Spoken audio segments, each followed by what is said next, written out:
Tu as déjà remarqué, quand tu vas dans un musée, qu'il n'y a pas énormément de distance entre le public et les œuvres d'art ou les précieux objets exposés.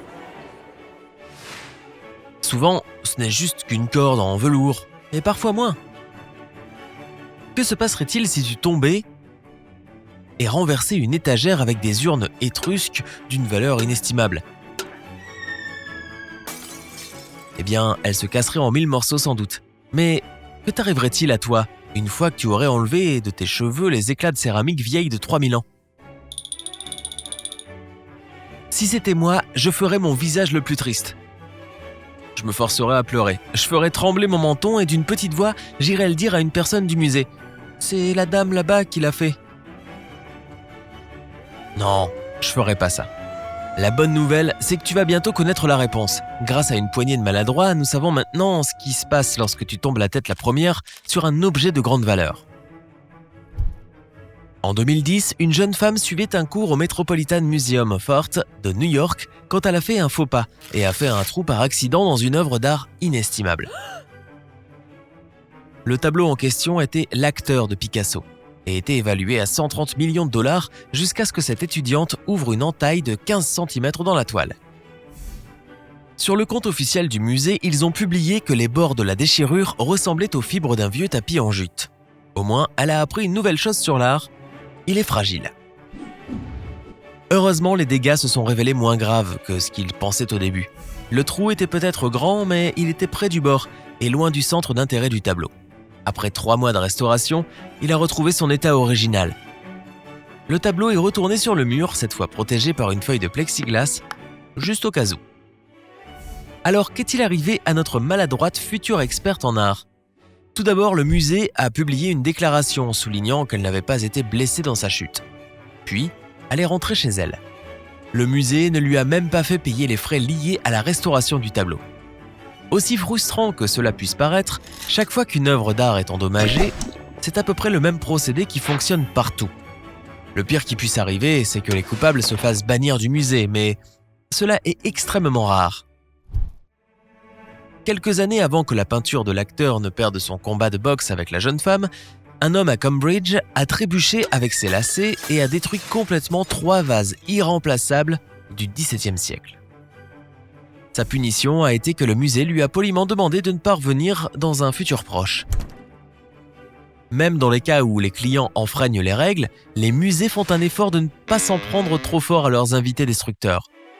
Par exemple, en 2016, un couple de personnes âgées a gravement endommagé une des pièces exposées au National Watch and Clock Museum de Pennsylvanie. L'objet en question était une pièce unique conçue par l'artiste James Borden. Le couple, qui aurait logiquement dû éviter de faire cela, a commencé à toucher les différentes pièces de l'horloge.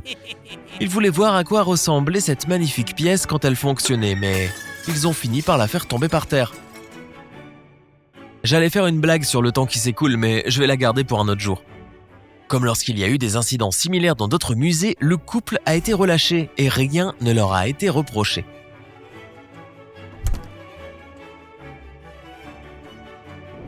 Même les gens qui se prennent en photo font des bêtises pour avoir la prise parfaite. En mai 2016, un aventurier de selfie a décidé qu'il voulait absolument une photo de lui à côté d'une statue du roi Sébastien de Portugal.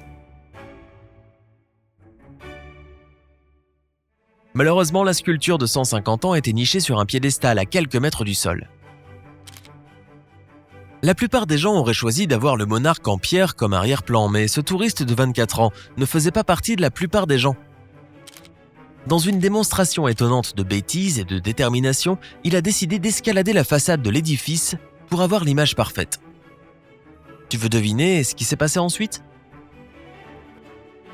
Si tu as répondu « La statue est tombée et s'est cassée en miettes », tu as raison. Et tu as gagné une voiture toute neuve. Non, ce n'est pas vrai. Mais l'homme en question a fini par être arrêté et condamné à une amende pour avoir détruit des biens municipaux.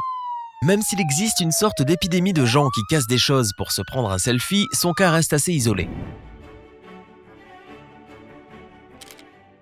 Si cela s'était passé dans un musée traditionnel, il aurait pu s'en tirer sans conséquence.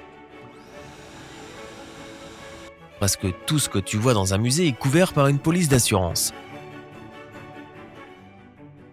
Le musée peut noter le nom et les coordonnées du visiteur imprudent, mais c'est juste pour remplir les papiers de l'assurance. Dans la plupart des cas, les gens sont considérés comme des invités, ce qui signifie qu'ils ne seront pas tenus responsables financièrement des dommages qu'ils peuvent causer. Même les employeurs des musées ne perdent généralement pas leur emploi s'il leur arrive un malheur. Un groupe de porteurs en Angleterre l'ont découvert lorsqu'ils ont jeté une boîte qu'ils croyaient vide. Plus tard, ils se sont rendus compte qu'elle contenait une peinture d'une valeur de plus de 120 000 $. Malheureusement, cette découverte n'a pas été faite à temps et la boîte a été introduite dans une machine de broyage avec une quantité d'autres déchets. En 2014, quelque chose de semblable s'est produit en Italie lorsqu'un concierge a pris de l'art moderne pour un tas de déchets. Cela peut faire sourire certains d'entre nous, mais la sculpture en question consistait en plusieurs morceaux de carton et de papier journal froissés, éparpillés d'une certaine façon. La même chose s'est reproduite un an plus tard dans une autre galerie italienne. Cette fois, c'était une pile de bouteilles et de confettis qui ont fini par décorer l'intérieur d'une poubelle. Écoutez les musées, ce n'est pas du tout pour vous dire comment vous devez faire votre boulot, mais il est peut-être temps de commencer à informer vos équipes de nettoyage.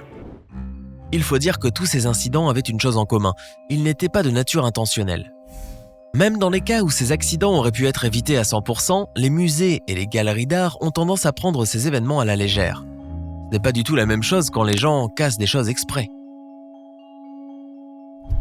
En 2012, un homme appelé Andrew Shannon visitait un musée en Irlande lorsqu'il a percé un trou dans un tableau de Claude Monet évalué à plus de 11 millions de $. Il a d'abord prétendu qu'il s'agissait d'un accident, mais entre la vidéo de sécurité et la boîte de décapant trouvée dans sa poche, la police ne l'a pas cru. Le tableau a été de retour sur le mur suite à un projet de restauration de 17 mois. Mais M. Shannon n'a pas eu de chance et a gagné 5 ans de prison pour son petit coup monté. L'homme responsable de la destruction des vases dont j'ai parlé tout à l'heure a été soupçonné de la même chose. Le musée a d'abord pensé que c'était un accident malheureux et a même protégé son nom, qui était Nick Flynn, lors de leur déclaration officielle à la presse. Cependant, les gens ont commencé à le soupçonner quand M. Flynn a commencé à donner des interviews et semblait vraiment savourer son quart d'heure de célébrité. Les détectives ont fini par le trouver innocent, mais il a quand même passé une nuit en garde à vue. La leçon à retenir ici est que si jamais tu détruis un objet inestimable, essaie de ne pas avoir l'air trop heureux de l'avoir fait. Il reste donc à répondre à cette grande question. Pourquoi les musées ne prennent-ils pas des mesures plus strictes pour protéger les objets qu'ils exposent ? Si le New York Met peut mettre un tableau derrière du plexiglas, pourquoi tout le monde ne peut pas le faire aussi ? 2 raisons principales expliquent ce manque apparent de sécurité. Tout d'abord, nombreux sont ceux qui estiment que ce genre de précaution empêche de bien voir l'art exposé. L'autre raison est l'argent. Sécuriser chaque exposition coûterait tellement d'argent que de nombreux musées n'ont pas l'impression que cela en vaut la peine. Les incidents comme ceux que j'ai décrits aujourd'hui sont incroyablement rares, et les musées privés ont souvent des difficultés financières. Bien que certaines pièces culturelles comme la Joconde et le David de Michel-Ange soient suffisamment précieuses pour justifier des précautions supplémentaires, il n'est tout simplement pas pratique d'accorder à chaque œuvre d'art ce niveau de sécurité. Alors voici des paroles sages. Si tu vas dans un musée, fais très attention. Les grandes œuvres d'art peuvent durer des siècles, et les générations futures te seront reconnaissantes s'il n'y a pas trop de trous dans notre patrimoine culturel. À moins que ce ne soit fait exprès, tu n'auras probablement pas vraiment de problème. Mais même des dommages mineurs peuvent prendre des mois, voire des années, pour être réparés complètement. Mais si c'est le cas, ne te sens pas trop mal, personne n'est parfait après tout. Et nous avons tous été maladroits à un moment de notre vie. Qui suis-je pour juger ? J'ai détruit 17 vases Ming inestimables juste en faisant cette vidéo. Pour ma défense, il faisait très sombre dans le studio ce matin-là. Qui m'a balancé ? Quelle est la pire chose que tu aies jamais cassée ? Raconte-moi dans les commentaires. Et si tu as appris quelque chose de nouveau aujourd'hui, alors donne un j'aime à cette vidéo et partage-la avec un ami. Mais ne me brise pas le cœur, ou quoi que ce soit d'autre. Nous avons plus de 2000 vidéos sympas à te montrer. Clique tout simplement sur cette vidéo, à gauche ou à droite pour en profiter. Reste du côté sympa de la vie.